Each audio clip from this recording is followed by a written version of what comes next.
Good afternoon, everyone.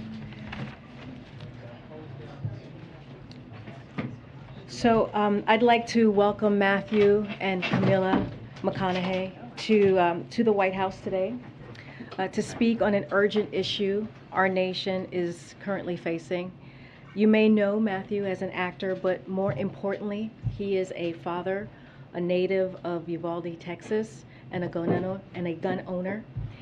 He is here today to use his platform to call on leaders to take bipartisan action to end the senseless killing and pass reasonable gun responsibility measures that we know will save lives. Just a few minutes ago, Matthew met briefly with the president to talk about the importance of taking action, keeping our communities safe.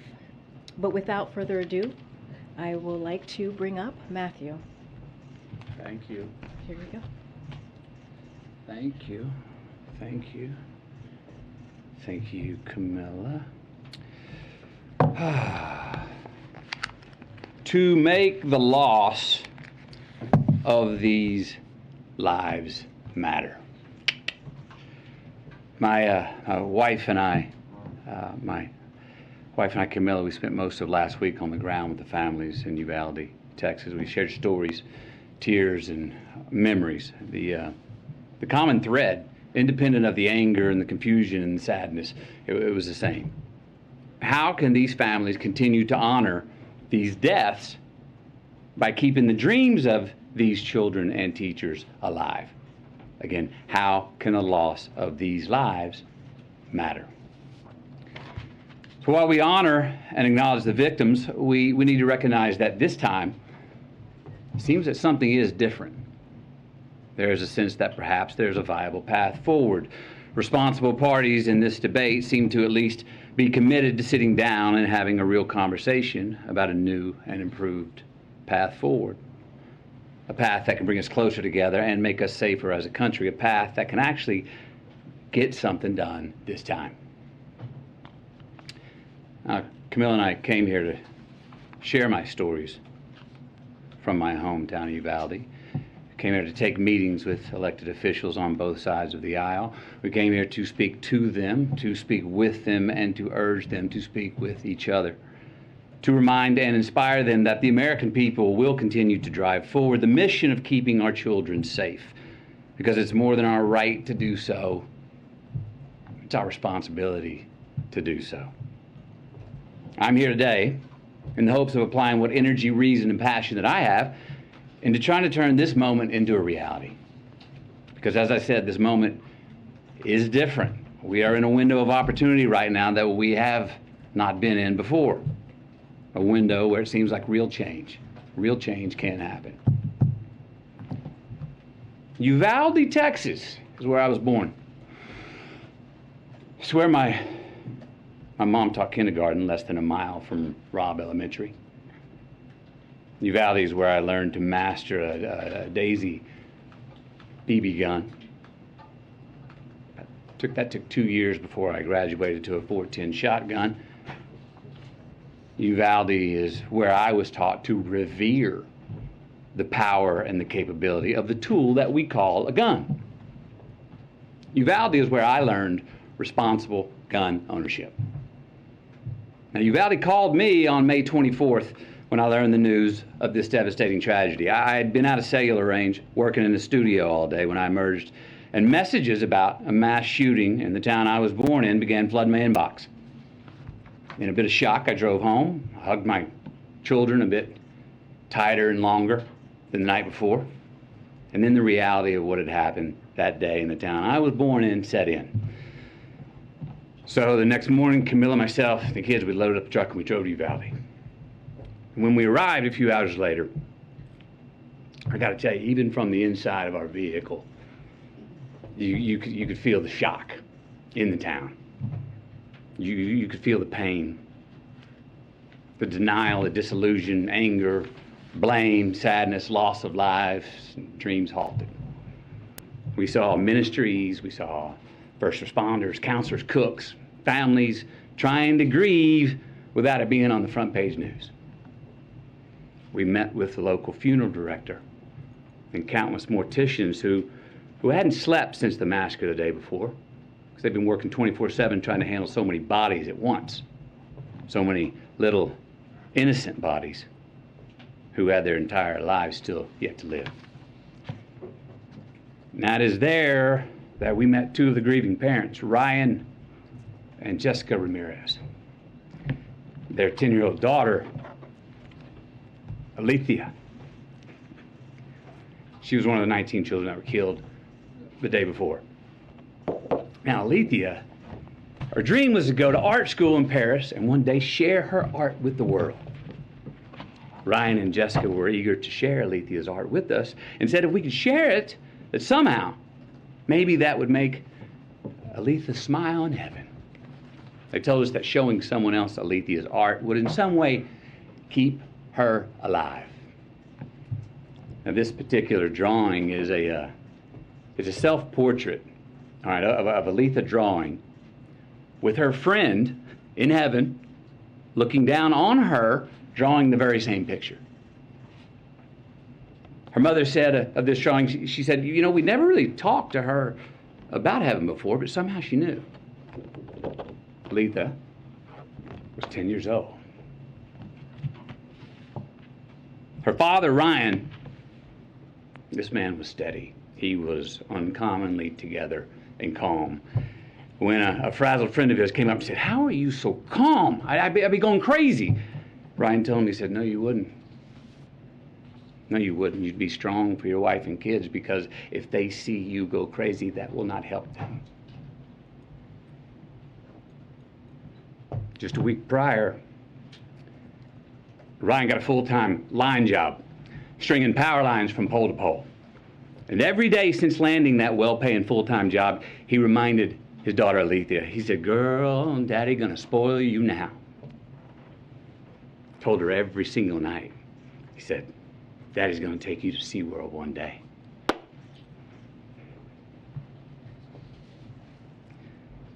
But he didn't get to spoil his daughter. Alethea, she did not get to go to SeaWorld. We also met Anna and Danilo, the mom and the stepdad of 9-year-old Maite Rodriguez. Now, Maite wanted to be a marine biologist. She was already in contact with Corpus Christi University of A&M for her future college enrollment. 9 years old. Maite cared for the environment so strongly that when the city asked her mother if they could release some balloons into the sky in her memory, her mom said, oh no, Maite wouldn't want to litter. Maite wore green high-top Converse with a heart she had hand-drawn on the right toe because they represented her love of nature. Camilla's got these shoes. Can you show these shoes, please? Wore these every day. Green Converse with a heart on the right toe. These are the same green Converse on her feet that turned out to be the only clear evidence that could identify her after the shooting. How about that? Maite wrote a letter. Her mom said if Maite's letter could help someone accomplish her dream, that then her death would have an impact. And it would mean her dying had a point and wasn't pointless. That it would make the loss of her life matter. The letter reads, Marine biologist, I want to pass school to get to my dream college. My dream college is in Corpus Christi by the ocean. I need to live next to the ocean because I want to be a marine biologist. Marine biologists study animals and the water.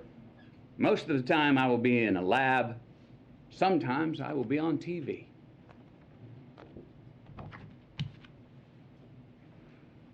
Then there was Ellie Garcia, a 10-year-old, and her parents, Stephen and Jennifer.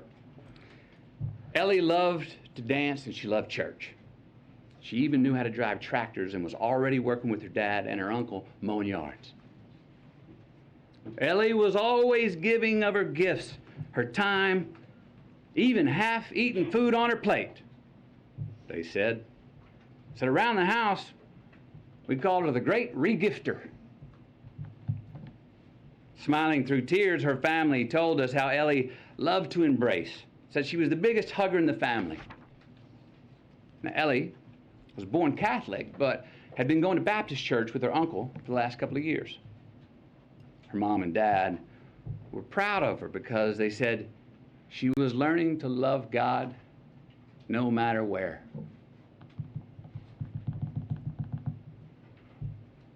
The week prior to her passing, she'd been preparing to read a verse from the Bible for the next Wednesday night's church service.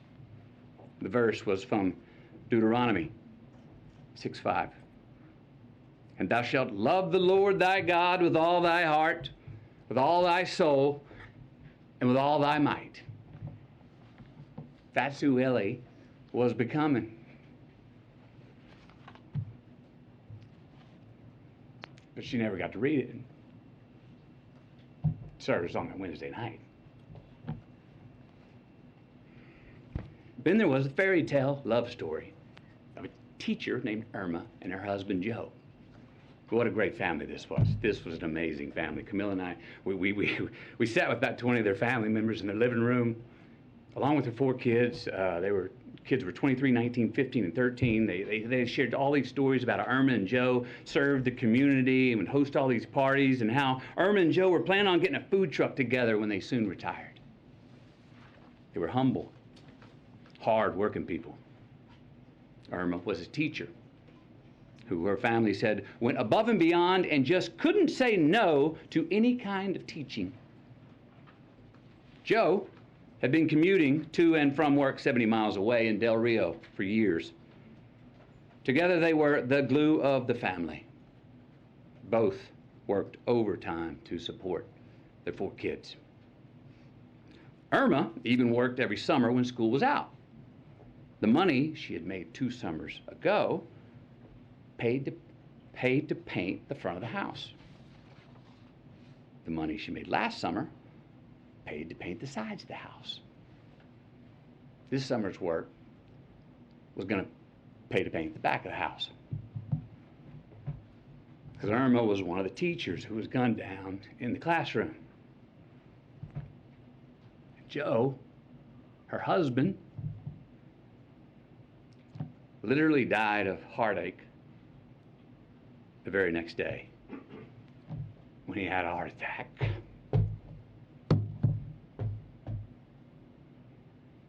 They never got to paint the back of their house. They never got to retire. And they never got to get that food truck together.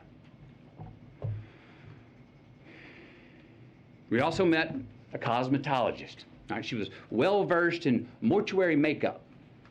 That's the task of making the victims appear as peaceful and natural as possible for their open casket viewings. These bodies were very different. They needed much more than makeup to be presentable. They needed extensive restoration. Why? Due to the exceptionally large exit wounds of an AR-15 rifle. Most of the body so mutilated that only DNA test or green Converse could identify them. Many children were left not only dead but hollow. So yes, counselors are going to be needed in Uvalde for a long time. Counselors are needed in all these places where these mass shooters have been for a long time. I was told by many that it takes a good year before people even understand what to do next. And even then, when they become secure enough to take the first step forward, a lifetime is not going to heal those wounds. But again, you know what every one of these parents wanted, what they asked us for? What every parent separately expressed in their own way to Camilla and me? that they want their children's dreams to live on, that they want their children's dreams to continue, to accomplish something after they are gone. They want to make their loss of life matter. Look, we heard from so many people, right? Families of the deceased, mothers, fathers, sisters, brothers, Texas Rangers, hunters, Border Patrol, and responsible gun owners who won't give up their Second Amendment right to bear arms. And you know what they all said? We want secure and safe schools, and we want gun laws that won't make it so easy for the bad guys to get these damn guns. So, we know it's on the table. We need to invest in mental health care. We need safer schools. We need to restrain sensationalized media coverage. We need to restore our family values. We need to restore our American values. And we need responsible gun ownership. Responsible gun ownership. We need background checks. We need to raise the minimum age to purchase an AR-15 rifle to 21. We need a waiting period for those rifles. We need red flag laws and consequences for those who abuse them.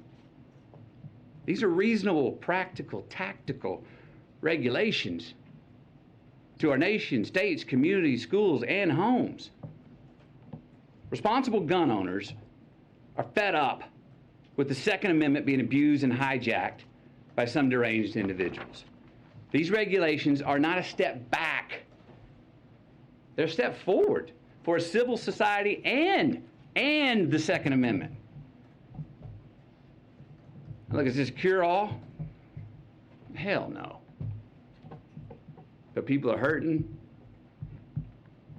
Families are, parents are. And look, as divided as our country is, this gun responsibility issue is one that we agree on more than we don't. It really is. Look, this should be a nonpartisan issue. This should not be a partisan issue. There is not a Democratic or Republican value in one single act of these shooters. It's not. But people in power have failed to act. So we're asking you. And I'm asking you, will you please ask yourselves, can both sides rise above? Can both sides see beyond the political problem at hand and admit that we have a life preservation problem on our hands?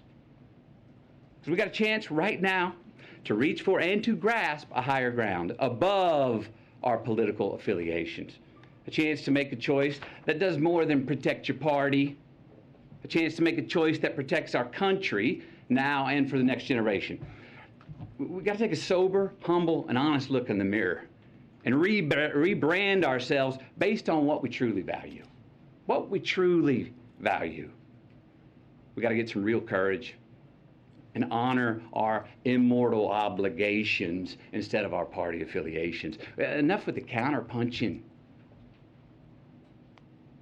Enough of the invalidation of the other side. Let's come to the common table that represents the American people. Find a middle ground, the place where most of us Americans live anyway, especially on this issue. Because I promise you, America, you and me, we are not as divided as we are being told we are. No. How about we get inspired? Give ourselves just cause to revere our future again. Maybe set an example for our children. Give us reason to tell them, hey, listen and watch these men and women. These are great American leaders right here. Hope you grow up to be like them. And let's admit it. We can't truly be leaders if we're only living for re-election. Let's be knowledgeable and wise and act on what we truly believe. Again, we got to look in the mirror, lead with humility, and acknowledge the values that are inherent to, but also above politics. We got to make choices, make stands, embrace new ideas, and preserve the traditions that can create true progress for the next generation. With real leadership, let's start giving us, all of us, with real leadership, let's start giving all of us good reason to believe that the American dream is not an illusion. So where do we start?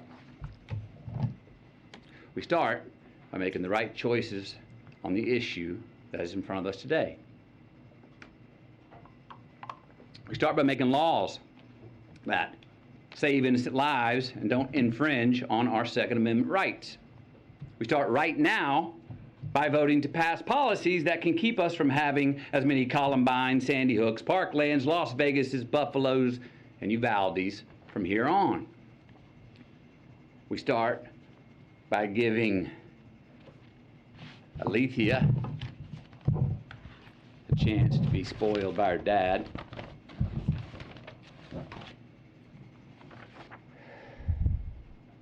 We start by giving Maite a chance to become a marine biologist. We start by giving Ellie a chance to read her Bible verse at the Wednesday night service. We start by giving Irma and Joe a chance to finish painting their house. Maybe retire, get that food truck. We start by giving McKenna, Layla, Miranda, Nevaeh, Jose, Javier, Tess, Rogelio, Eliana, Annabelle, Jackie, Azuya, JC, Jayla, Ava, Amory, and Lexi. We start by giving all of them our promise that their dreams are not going to be forgotten. We start by making the loss of these lives matter.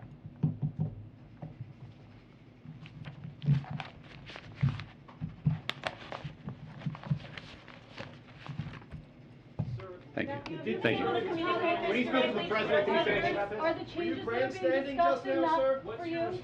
McConaughey? What was your message to the president, Mr. McConaughey?